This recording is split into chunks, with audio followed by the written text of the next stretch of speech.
Depuis quelques années, l'INSEE distingue dans ses enquêtes population le vélo des motos ou des scooters pour les déplacements domicile-travail. Cela permet de mesurer la progression de la part modale du vélo à Montreuil dans les déplacements entre le domicile des usagers et leur lieu de travail, qui était très faible il y a 10 ans, même si on n'a pas d'éléments pour le mesurer à l'époque, comme je vous le disais, de 5,9% en 2020, et rentre désormais dans le top 20 des villes de plus de 100 000 habitants, avec quasiment 10%, juste derrière Paris et Annecy. Dans la même veine, la dernière édition du baromètre des villes cyclables classait Montreuil comme étant la ville de sa catégorie qui a enregistré la meilleure progression. Ce mois de novembre, qui a connu 19 jours de pluie, a malgré tout connu des records de fréquentation avec des passages comptés à des niveaux comparables au mois de mai et de juin de la même année. Ces deux résultats ne sont pas le fruit du hasard. Ils sanctionnent une politique cyclable qui, depuis des années, à travers le développement des infrastructures cyclables, de son soutien aux associations dans le domaine du vélo, permet d'accompagner le souhait grandissant des Montreuilloises et des Montreuillois d'utiliser le vélo dans leurs déplacements du quotidien. Et à Montreuil, on enregistre encore des taux de croissance à 2 chiffres dans la pratique du vélo, 25% entre 2021 et 2022. Cela montre que lorsque les conditions d'une ville cyclable s'améliorent, la pratique progresse.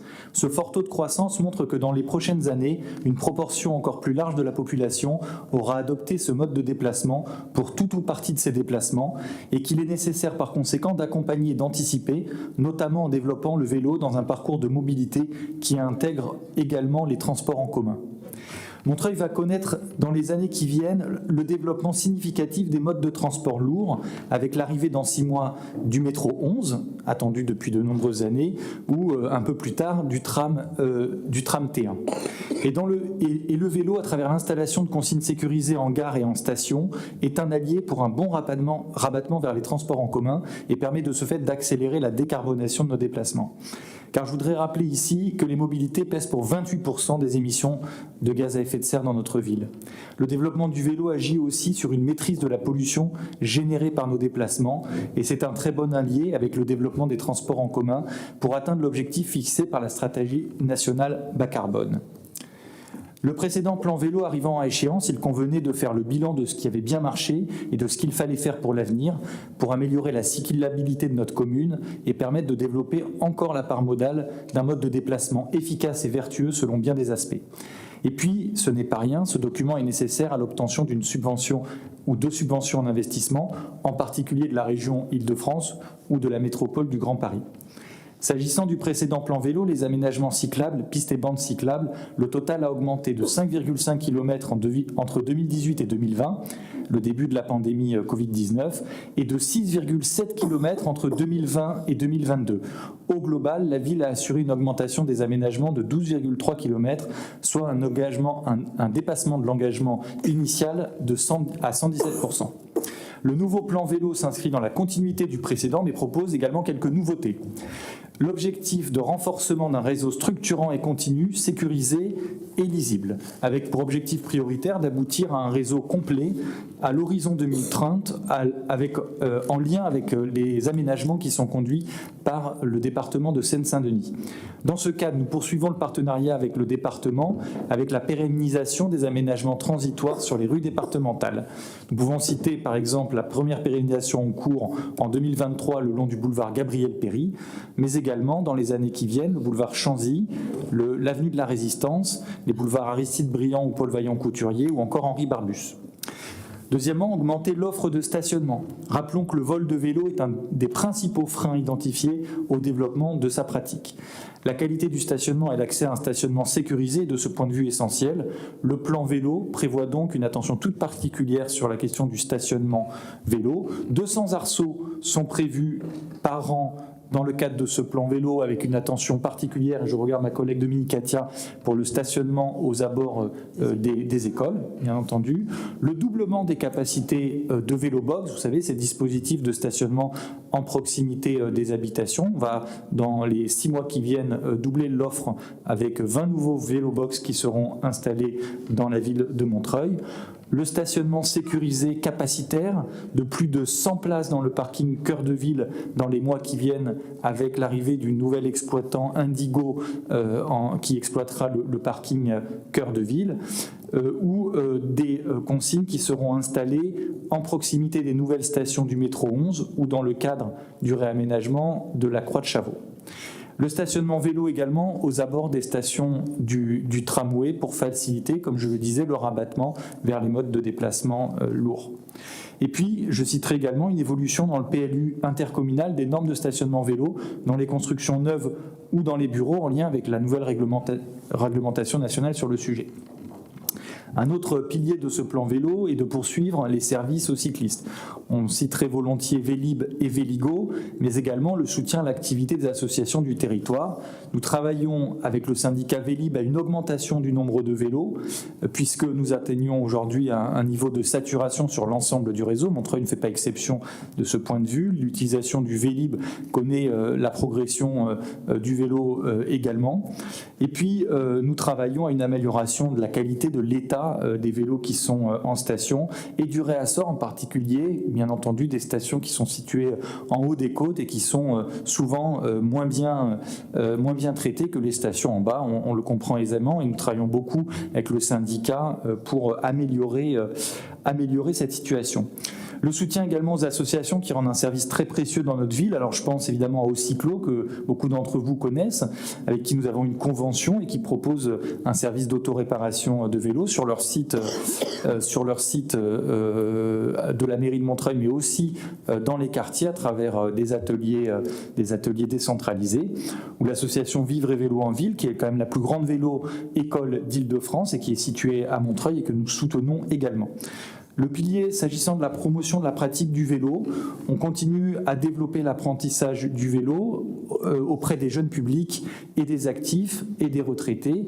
Et je voudrais citer en particulier le déploiement de la démarche Savoir rouler à vélo, dont nous souhaitons que les résultats qui sont très positifs pour les premières écoles qui en ont bénéficié puissent nous conduire sur le chemin d'une généralisation pour tous les enfants, un horizon qui reste là encore à déterminer. Et enfin, l'évaluation et en continu et la construction des projets avec les cyclistes et les associations. Travaillons très bien au travers du comité vélo qui réunit des citoyens engagés sur ces questions-là qui ont envie de contribuer ou des associations qui veulent partager des expertises sur le vélo. On travaille par exemple avec eux il y a quelques semaines encore sur les aménagements cyclables dans le cadre du réaménagement de la Croix de Chavaux et nous souhaitons poursuivre ce travail qui est précieux pour la ville et qui anime un réseau d'expertise citoyenne et associative qui est très intéressant et que nous souhaitons poursuivre. De moins en moins d'enfants et d'adolescents se déplacent à pied et à vélo au détriment de leur santé et de leur concentration en classe. Les rapports récents tirent la sonnette d'alarme quant à la baisse de l'activité physique des plus jeunes. Mais l'enjeu le plus important, c'est celui de la sobriété, notion perçue plus comme une contrainte que comme un bénéfice, alors qu'elle est la condition d'un équilibre salutaire pour la continuité de notre mode de vie. La sobriété est une nouvelle manière de penser et d'agir et sera une des clés de notre transition écologique. Les conséquences conjuguées de la crise de l'énergie, de celle du climat et de la sédentarité sont indéniables. Il était plus que temps, en 2019, d'engager un plan de vélo pour la première fois financé et des politiques publiques favorisant une transformation en profondeur des mobilités. Ce plan venait en soutien des collectivités locales déjà au travail. Ce plan s'inscrit plus largement dans l'objectif de rompre avec 90 ans d'aménagement urbain uniquement pensé pour l'automobile, reine des déplacements en France depuis l'après-guerre. En effet, on le sait, à travers le vélo, c'est bien de la voiture aussi dont on parle. Au centre des débats aujourd'hui, elle pose l'enjeu majeur de la réduction de la mobilité individuelle motorisée et de lutte contre la dépendance automobile. Notre métropole s'est développée sur le modèle classique de l'expansion urbaine et de développement de pôles périphériques impliquant une croissance exponentielle des déplacements. Pour Paris et sa banlieue, l'aménagement a été pensé autour de deux paradigmes, développer l'usage de l'automobile et éviter la congestion par le développement parallèle des transports publics ferroviaires. Par conséquent, en 2023, malgré les grandes intentions affichées depuis 30 ans pour notre région, avec aussi les travaux du Grand Paris Express, on constate que les transports publics sont congestionnés et les rues et routes continuellement embouteillées. Ajoutons l'objectif de privatisation de notre réseau de bus qui a considérablement dégradé les conditions de travail, amenant à une crise des effectifs dont, à Montreuil, nous souffrons particulièrement. Ainsi, face aux injonctions contradictoires du marché et à l'absence d'une volonté politique centrale, il ressort que c'est aux collectivités locales de proposer des ambitions pour le développement des mobilités actives, c'est-à-dire le vélo et la marche. Ce développement implique un changement profond dans les aménagements, mais aussi dans les pratiques de partage de l'espace public entre les différents publics. Un tel changement s'inscrit donc nécessairement dans la durée, mais aussi dans la progressivité. Les contraintes économiques, avec des emplois du temps fragmentés, des déplacements domicile-travail, le droit à la mobilité et à l'accessibilité pour les personnes âgées ou en situation de handicap, les enfants, sont autant de paramètres qui ne permettent pas de basculer brutalement d'un mode de déplacement à un autre. À Montreuil, nous avons des contraintes fortes, un maillage de rues étroites, un relief rude, un territoire très étendu. Mais nous avons aussi d'énormes atouts. Parmi ceux-ci, citons l'implication et la mobilisation historique de notre population. En gros, sur la période en fait qui est concernée par ce plan, on a 900 000 euros et sur les aménagements eux-mêmes, 720 000 euros. Ce qui est finalement pour 4 années, si on compte 2023 dedans, un peu moins de 200 000 euros, alors que comme c'est écrit d'ailleurs dans le plan, en réalité, pour bien faire, à horizon 2030, il faudrait 500 000 euros par an, ce qui du coup reporte sur le mandat prochain une montée importante en financement, puisqu'il faudrait, même pour certaines années de mémoire, avant 2030, jusqu'à 800 000 euros par an pour atteindre les objectifs, qui permettraient en fait de terminer, de boucler les aménagements cyclables sur le réseau structurant. Donc voilà, on peut toujours se dire, mais après tout, c'est un plan qui, si tout d'un coup, les choses se passer encore mieux, on pourrait imaginer qu'il y ait des augmentations budgétaires même dans les années qui viennent, avant même la fin du mandat. Sur les choses qui interrogent ou sur lesquelles on peut être un peu déçu, le savoir rouler, certes, ça se passe très bien, mais on est encore sur très peu de classes, il y a 2 demi-classes. Voilà. Alors, je soupçonne que ce ne soit pas forcément d'ailleurs du fait de la ville, mais on sait que c'est pas une priorité et c'est un euphémisme pour le rectorat et que ils n'ont jamais été très enthousiastes sur ces choses-là. Donc j'aimerais savoir ce qui fait que c'est si lent et si compliqué à mettre en œuvre, alors que chaque fois que c'est fait, ça marche très bien, en fait, comme l'a dit Olivier Serre. Puisque de plus en plus, on considère que le plan vélo, que le vélo et la marche vont ensemble, est-ce que à terme, on ne devrait pas en fait faire un plan vélo et piéton ou un plan vélo et marche, parce que c'est tellement lié et c'est tellement, il y a une telle cohérence en fait entre ces sujets-là que, je soumets ça. Il y avait eu une mise sur l'espace public de pompes en fait à disposition des personnes.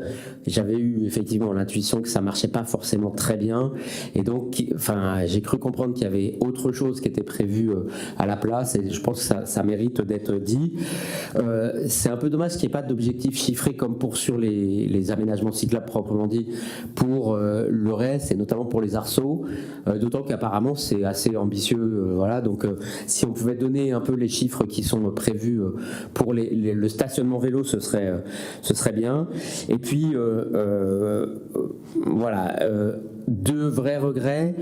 La rue de Paris, je sais que c'est compliqué, que ça a toujours été soumis au fait qu'il y ait par ailleurs des aménagements pour les bus, mais c'est dommage que la rue de Paris soit vraiment sortie des objectifs.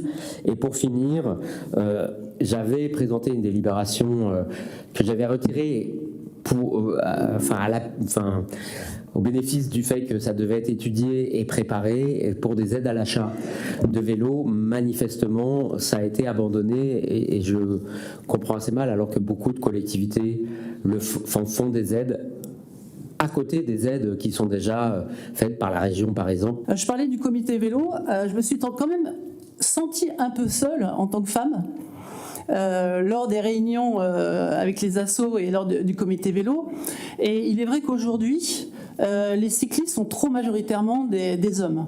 Il y a des résultats d'un chercheur du CNRS qui montrait que sur l'Île-de-France, 60% des cyclistes étaient des hommes et quand il pleuvait, 78%.